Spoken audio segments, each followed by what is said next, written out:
Alhamdulillah alladzi hadana li hadza wa ma kunna linahtadiya laula an hadana. Alhamdulillah alladzi hadana li dinil Islam wal iman. Ashhadu an la ilaha illallah wa la syarika lah alladzi khalaqal insana 'allamahu al-bayan. وأشهد أن سيدنا ونبينا محمدا عبده ورسوله أرسله رحمة للعالم وخير الأنبياء وأمته خير الأمم. اللهم صل وسلم وبارك على عبدك ورسولك محمد وعلى آله وأصحابه ذوي الصديق والآمان. أما بعد فيا عباد الله أوصيكم ونفسي وإياي بتقوى الله فقد فاز من اتقى. قال الله تعالى: أعوذ بالله من الشيطان الرجيم. يا أيها الذين آمنوا اتقوا الله وقولوا قولا سديدا يصلح لكم أعمالكم ويغفر لكم ذنوبكم ومن يطع الله ورسوله فقد فاز فوزا عظيما. وقال رسول الله صلى الله عليه وسلم: اتق الله حيثما كنت وأتبع السيئة الحسنة تمحها وخالق الناس بخلق حسن. صدق الله وصدق رسول الله صلى الله عليه وسلم. Ma'asyiral muslimin wa zumratal mu'minin, jamaah Jumat yang insyaallah senantiasa dirahmati dan diridhoi Allah. Marilah kita senantiasa memanjatkan puji syukur kepada Allah Subhanahu wa taala atas berbagai limpahan nikmat, rahmat, taufik, hidayah yang Allah anugerahkan kepada kita dengan memperbanyak kalimat-kalimat alhamdulillah wa syukurillah. Salawat dan salam senantiasa kita sanjungkan atas junjungan kita Nabi Muhammad sallallahu alaihi wasallam yang tentu dengan memperbanyak salawat kepadanya dan mengharap syafaatnya ila yaumil qiyamah, amin ya rabbal alamin. Ma'asyiral muslimin wa zumratal mu'minin sekalian rahimakumullah. Marilah senantiasa rasa syukur itu dengan meningkatkan kualitas iman dan takwa kita kepada Allah Subhanahu wa taala. Imtithal awamirillah wa jtinabun nawahi. Senantiasa melaksanakan perintah-perintah Allah dan menjauhi apa yang dilarang oleh Allah. Senantiasa melaksanakan sunnah-sunnah Rasulnya dan menjauhi, menghindari apa yang dilarang oleh Rasulullah Muhammad SAW. InsyaAllah ketika demikian kita benar-benar menjadi orang yang bersyukur dengan sungguh-sungguhnya dan benar-benar menjadi orang yang muttaqi. Dan insyaallah bagi hamba yang muttaqi tidak ada balasan yang sangat nikmat kita rasakan kecuali balasan surga dari Allah Subhanahu wa taala. Dan Allah akan senantiasa memuliakan kita dunia dan akhirat ketika kita mampu menjaga sifat-sifat ketakwaan kepada Allah Subhanahu wa taala.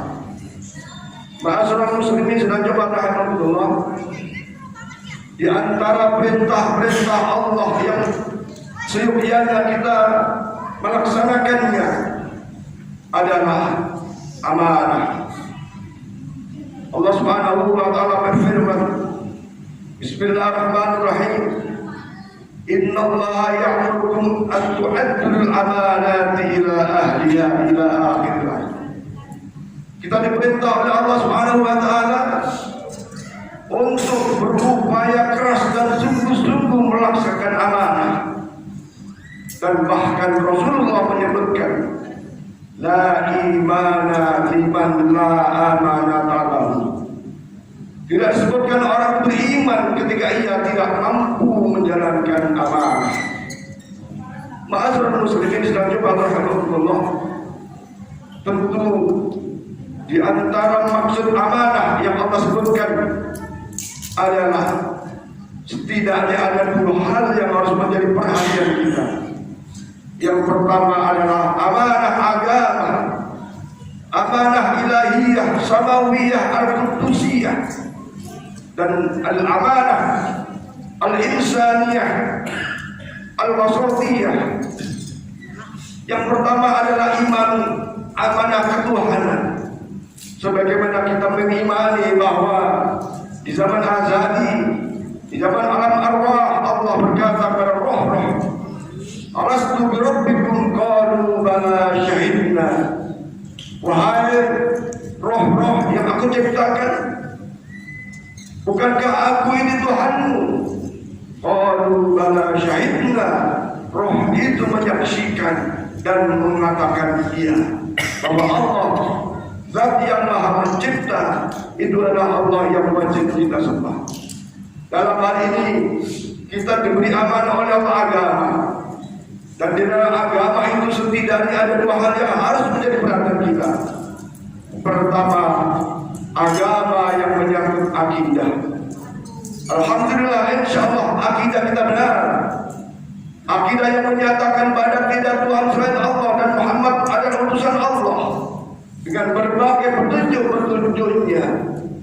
Yang tentu ketika kita mendapat amanah agama, yaitu kita jaga agama itu, agama Islam yang kita anut. Jangan sampai agama kita lepas menjadi orang yang murtad keluar daripada agama Islam. Karena inna dina indallah Islam. Sesungguhnya agama yang akan diterima di Allah adalah al-Islam. Maka mari jaga keluarga kita, jaga diri kita, bahkan jaga saudara-saudara kita. Jangan sampai ketika Allah beri amanah agama, yaitu di dinul Islam, karena proses kehidupan, karena keadaan kemiskinan dan lain-lain, akhirnya dilepas agama itu sehingga menjadi murtad keluar daripada naudzubillah. Kemudian ma'asyiral muslimin sudah sebab rahimahullah, memang Rasulullah mensiasati di akhir zaman ini orang pegang agama seperti pegang bara. Begitu beratnya pegang agama, apalagi banyak pertebaran di sekitar kita agama tapi akidahnya menurut pandangan ahli sunnah wal jamaah al-asyariyah, akidahnya menjadi sesat. Bagaimana kita tahu sesama muslim, tapi mereka mengatakan kepada kita najis, mereka mengatakan kepada kita syirik, kufur, karena tidak sesuai, tidak sama dengan pemahaman yang dia miliki. Dan ini banyak terjadi di sekitar kita. Ada paham-paham yang ketika kita masuk masjidnya saja, masjidnya harus dilap, harus dibersihkan. Karena mereka berpaham kita adalah najis. Kecuali yang di satu sisi bersyahadat pada Allah dan Rasulnya, kemudian dia berbaiat kepada pimpinannya, maka itu dianggap orang yang beragamanya sempurna. Sehingga hanya kelompoknya lah seakan-akan yang berhak masuk surga Allah Subhanahu wa taala, yang lain kafir, yang lain najis dan seterusnya. Masih banyak pemahaman-pemahaman di akhir zaman yang mencuat di lingkungan kita. Betapa yang tadinya menganggap orang tua sebagai orang tua kandung yang harus kita hormati, tetapi ketika beda akidahnya, beda pemahamannya, kalau yang tidak sekelompoknya, kalau yang tidak dibaiat dengannya, maka tidak ada kewajiban taat pada kedua orang tuanya karena beda pemahaman akidahnya. Naudzubillah, tsumma naudzubillah. Maka pegang akidah yang benar ini benar-benar harus kita jaga pada setiap kita dan keluarga kita. Jangan sampai anak-anak kita terpapar oleh pemahaman-pemahaman yang justru sebaliknya menyesatkan dalam keimanan, dalam akidah kita. Kemudian yang kedua, agama tentu saja bukan hanya akidah, tapi agama juga ada syariah. Tidak cukup hanya aku beriman pada Engkau ya Allah, aku bersaksi pada Engkau ya Muhammad sebagai utusannya, tapi tidak melaksanakan syariatnya. Islam punya rukun yang kita kenal dengan 5, yang diantaranya adalah syahadatain, yang kedua sholat, yang kedua puasa, yang ketiga zakat, dan haji ketika mampu. Ketika amanah agama dalam bentuk syariat, banyak di antara saudara-saudara kita sholatnya tidak dilaksanakan sebaik-baiknya. Sholatnya belum dilaksanakan dengan sempurna 5 waktunya. Ini berarti orang tersebut tidak amanah atas amanah yang Allah berikan kepadanya. Karena dalam sisi syariat dia tidak menjalankan syariat agama. Kita tahu bahwa sholat adalah sebuah kewajiban, tapi kita ketika ditinggalkan sholat itu, maka itulah orang yang tidak amanah kepada Allah Subhanahu wa Ta'ala. Bahkan Allah Subhanahu wa Ta'ala memberi jaminan kepada hambanya sebagai orang muslim dan orang beriman, wa'mur ahlaka bis-shalah wastabir 'alaiha la nas'aluka rizqan nahnu narzuquk. Wahai hambaku, wahai Muhammad SAW, wa'mur ahlaka bis-shalah, perintahkan kepada keluargamu, anak istrimu untuk sholat. Wastabir 'alaiha, dan bersabarlah dalam melaksanakan perintah sholat itu. Ketahuilah, nahnu narzuquk, kami Allah yang akan memberikan rezeki, Allah yang akan memenuhi kebutuhan kita. Maka banyak petuah agama menyebutkan, ketika kita perhatian terhadap sholat, dalam sisi waktunya, dalam sisi rukun-rukunnya, istiqomah dilaksanakan sholat dengan baik, baik yang wajib maupun yang sunnah, yakinlah rezeki mengalir kepada kita. Kemudahan-kemudahan yang kita dapatkan dalam kehidupan kita. Kita menyadari dalam hidup ini banyak problematika yang terjadi pada setiap kita dan keluarga. Tapi ketika sholat masih ditegakkan dalam keberagaman kita, dalam keluarga kita, apalagi bukan cuma sholat wajib, tapi juga sholat sunnah, sholat siang, sholat malam, maka yakinlah kemudahan-kemudahan akan Allah berikan kepada kita. Bahkan siapa yang menyegerakan sholatnya, siapa yang istiqomah sholat di awal waktunya, rezeki akan menjemputnya dan tak perlu kita mencarinya. Walaupun ikhtiar adalah menjadi kewajiban kita. Ketika keyakinan keimanan ini mantap dalam kehidupan kita, insya Allah apapun problematika kita, Allah akan senantiasa beri jalan keluar ketika kita istiqomah dalam sholat 5 waktunya. Tetapi ketika sholat 5 waktu ini kita abaikan, kita tinggalkan, ketahuilah ketika problematika datang, kadang-kadang solusinya itu bukan solusi yang permanen, bukan solusi yang menghantarkan kepada kebahagiaan keselamatan.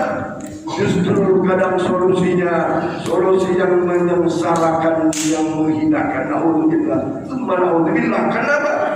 Karena solusinya tidak terpimpin dari jalan rahmat dan ridha Allah Subhanahu wa Ta'ala. Baik, amanah sholat ini menjadi penting bagi seorang muslim yang benar, jadi orang yang mukmin yang hakiki. Maka ketika ini diperhatikan oleh kita, insya Allah apapun problematika selalu ada solusi yang terbaik, dan solusi yang terbaik itu adalah solusi yang permanen dengan dunia dan akhirat sampai kepada kehidupan kita di akhirat. Lebih lagi ketika kita memperhatikan sholat kita, sholatnya berjamaah, jamaahnya di masjid, dijamin oleh Allah Subhanahu wa Ta'ala akan kemudahan-kemudahan dalam kehidupan kita. Ma'asyiral muslimin dan jemaah rahimakumullah. Amanah yang kedua adalah amanah insaniyah, ijtihadiyah, thaqafah. Amanah untuk menjaga hubungan yang baik dengan alam sekitar kita dan hubungan baik dengan sesama umat manusia. Dengan sumber daya alam kita jaga dengan baik lingkungan kita, dengan sumber daya manusia, dengan sesama manusia kita jaga dengan baik. Maka itu bagian dari pelaksanaan amanah. Tapi ketika kita dengan sesama manusia saja, sesama muslim saja, masih banyak terjadi iri, dengki, hasud dan seterusnya, memfitnah, mengadu domba dan seterusnya, itu tanda orang yang tidak mampu melaksanakan amanah dari Allah Subhanahu wa Ta'ala. Maka oleh karena itu, marilah sekarang kita sedang berada di dalam awal tahun baru Hijriah 1447 Hijriah ini. Mari kita berniat untuk senantiasa berupaya maksimal menunaikan amanah yang datang dari Allah Subhanahu wa Ta'ala, menjaga agama kita baik secara akidah maupun syariah, dan menjaga hubungan kita yang baik baik sekitar alam kita maupun sesama kita. Maka ketika itu terjaga dengan baik, insyaallah Allah Subhanahu wa Ta'ala berfirman, "Ghuribat alaihim dhillatu aina ma suqitu illa bihablin minallah wa hablin minan nas." Ketika kita mampu menjaga hubungan yang baik kepada dua keadaan itu, hablun minallah dan hablun minan nas, kemanapun kita hidup, insyaallah akan menemui kehidupan yang baik di dunia wal akhirah. Mudah-mudahan Allah Subhanahu wa Ta'ala memberikan taufik hidayah kepada kita semua, hidayah pertolongan kepada kita semua, dan keistiqomahan dalam keimanan keislaman kita, dan keistiqomahan dalam ibadah kita kepada Allah Subhanahu wa Ta'ala, dan ibadah kita diterima di sisinya. Amin ya rabbal alamin. Inna ahsanal kalam wa inna lidham kalamullah bil alam. Allah Subhanahu wa Ta'ala yaqul wa bi qawlihi yahtadil muhtadun wa idza quri'a al-Qur'an fastami'u lahu wa ansitu la'allakum turhamun. A'udzu billahi minasyaitonir rajim. Wal 'asri innal insana lafi khusr illa alladziina aamanu wa 'amilus shalihaati wa tawassaw bil haqqi wa tawassaw bis sabr. Barakallahu li wa lakum fil Qur'ani wa nafa'ani wa iyyakum bima fihi min al-'adab al-'hakim. أطلب الدين وأطلب التلاوة من مستقبل. أقول قولي هذا فاستغفر لي ولكم ولسائر المسلمين والمسلمات والمؤمنين والمؤمنات فاستغفروه إنه هو الغفور الرحيم. اللهم صل على سيدنا ومولانا محمد.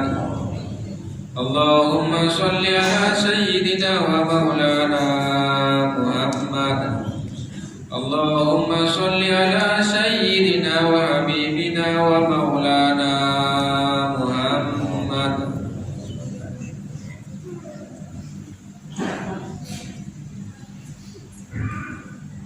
Alhamdulillah, alhamdulillah wa kafa, wassalatu wassalamu ala nabiyil mustafa wa ala alihi wa sahbihi min ahli sidqi wal wafa. Asyhadu an la ilaha illallah wahdahu la syarika lah, وأشهد أن سيدنا ونبينا محمدا عبده ورسوله لا نبي بعده. اللهم صل وسلم وبارك على سيدنا محمد وعلى آله وأصحابه وآله، لا حول ولا قوة إلا بالله. أما بعد فيا عباد الله، أوصيكم ونفسي وإياي بتقوى الله. اتقوا الله اتقوا الله اتقوا الله حق تقاته ولا تموتن إلا وأنتم مسلمون. قال الله تعالى: أعوذ بالله من الشيطان الرجيم. يا أيها الذين آمنوا اتقوا الله ولتنظر نفس ما قدمت لغد واتقوا الله إن الله خبير بما تعملون. وقال تعالى أيضا: إن الله وملائكته يصلون على النبي يا أيها الذين آمنوا صلوا عليه وسلموا تسليما. اللهم صل على سيدنا محمد وعلى آل سيدنا محمد كما صليت على سيدنا إبراهيم وعلى آل سيدنا إبراهيم، وبارك على سيدنا محمد وعلى آل سيدنا محمد كما باركت على سيدنا إبراهيم وعلى آل سيدنا إبراهيم في العالمين إنك حميد مجيد. وارض اللهم على آبائنا الخلفاء الراشدين سيدنا أبو بكر سبحانه وعليه وعلى بقية الصحابة والقرابة والتابعين ومن تبعهم بإحسان إلى يوم الدين، وعلينا معهم برحمتك يا أرحم الراحمين. اللهم اغفر للمسلمين والمسلمات والمؤمنين والمؤمنات الأحياء منهم والأموات إنك سميع قريب مجيب الدعوات يا قاضي الحاجات. ربنا اغفر لنا ولإخواننا الذين سبقونا بالإيمان ولا تجعل في قلوبنا غلا للذين آمنوا ربنا إنك رؤوف رحيم. ربنا هب لنا من أزواجنا وذرياتنا قرة أعين واجعلنا للمتقين إماما. اللهم اجعلنا وأولادنا وأهلنا وذريتنا وجماعتنا من أهل العلم والخير وأهل العبادة وأهل الصلاة وأهل قراءة القرآن وأهل عمل صالح وأهل الصداقة ونسيا وحج وعمره فلتجعلنا وإياه من أهل الشهر غير الخير إنك ولد كل خير ومتفضل بكل خير ومطيع كل خير رحمتك يا ذا الجلال والإكرام ربنا آتنا في الدنيا حسنة وفي الآخرة حسنة وقنا عذاب النار عباد الله إن الله يأمر بالعدل والإحسان وإيتاء ذي القربى وينهى عن الفحشاء والمنكر والبغي يعظكم لعلكم تذكرون فاذكروا الله يذكركم فاسألوه على أن يجدوا بعد ذكر الله أكبر والله يعلم ما تصنعون في الصلاة الله أكبر